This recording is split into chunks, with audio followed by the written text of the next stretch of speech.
யாரிடமோ சாய்ந்து கொண்டு ஆறுதல் தேடாத கர்வம் இது.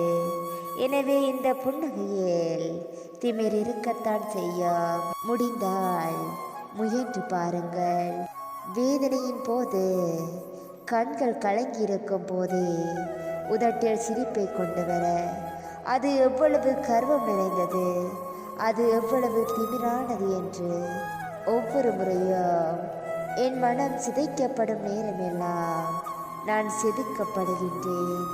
மீண்டும் மீண்டும் உடைவதற்கு தயாராக அவ்வப்போது உடைந்து போய் அழாவிட்டால் நான் நோயுடன் தான் இருக்கின்றேனா என்ற சந்தேகம் எனக்கு எழுகிறது.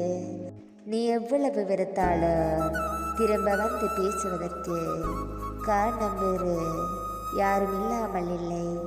உன்னை தவிர வேறு யாரும் வேண்டாம் என்பதால் சிறைவாசம் வேண்டும். எப்போதும் உன் அரவணைப்பில் அகப்பட்டு கிடக்க நேற்று பார்த்த எதுவும் என்று புதியதாயில்லை. உன்னை தவிர பக்கம் பக்கமாய் வர்ணிக்கின்றேன். உன் வெட்கமும் அழகிய கவிதைதான் என்று. உண்மை காதல் என்றும் அழிவதில்லை, அழிந்த காதல் நிலைப்பதில்லை.